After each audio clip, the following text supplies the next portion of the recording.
अस्सलाम वालेकुम जी। तो नाज़रीन, जैसे ही आयरा की कामयार के साथ शादी होती है, आयरा की फुल कोशिश होती है कि वो कामयार को पहले की तरह कर दे, लेकिन कामयार तो पहले ही खुद को चेंज कर चुका होता है।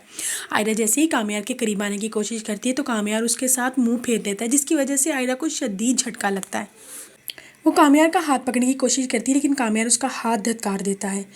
वो बहुत ज़्यादा परेशान होती है। उतनी देर में कामयार वहाँ से चला जाता है। दूसरे दिन फिर यह कामयार से मिलने के लिए आती है। वो देखना चाहती है कि ज़ोया और कामयार की लाइफ कैसी गुजरी है, क्योंकि वो अंदर ही अंदर ज़ोया से बेहद जलती है।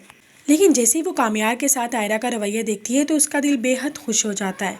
उसके दिमाग में फिर एक शैतानी अमल स्टार्ट हो जाता है कि किसी भी तरह से करके आयरा और कामयार को एक दूसरे से जुदा कर दिया जाए।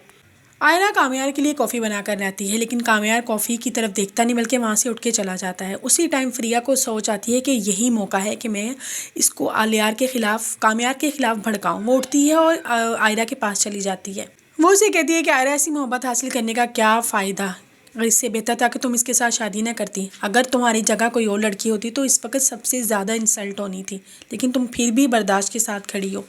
आयरा जैसे ही उसकी तरफ देखती है कि वो ये सब कुछ कह रही है तो आयरा वहाँ से रोती ही वहाँ से चली जाती है। आयरा बेहद अपनी इंसल्ट महसूस करती है। जब ये बातें वो आयरा के साथ कर रही होती है तब कामयार की माँ उनकी सारी बातें सुन लेती है। वो कहती है कि तुमने क्यों ये आयरा के साथ बातें की। तो वह कहती है कि आंटी, कामयार की पहले भी शादी होने होते टूट गई थी, मंगनी भी होकर टूट चुकी है।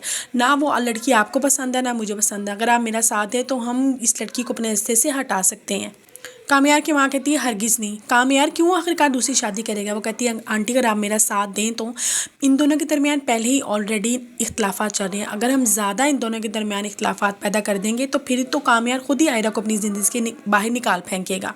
उसकी माँ का दिमाग फौरी ही शैतानी हो जाता है। वो कहती है कि कह तो तुम फ्रिया बिल्कुल ठीक करो, मैं तो खुद चाहती थी कि मेरे बेटे की शादी तुम्हारे साथ हो, लेकिन कामयार की ज़िद थी आयरा से शादी करने की।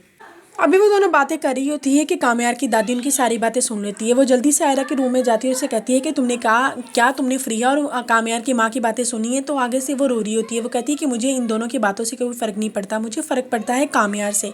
दादी, वो बिल्कुल चेंज हो गया, वो मेरी तरफ देखना भी गवारा नहीं कर रहा। वो कहती है कि उसने मुझसे शादी तो कर ली, लेकिन वो खुद को भी सज़ा दे रहा है और मुझे भी सज़ा दे रहा है, तो ऐसी शादी करने का क्या फ़ायदा। दादी फ़ौरन उसको गले लगा लेती है और उसे दिलासा देती है। दादी इसको एक प्लान बताती है, कहती है कि इस प्लान पे अमल करो।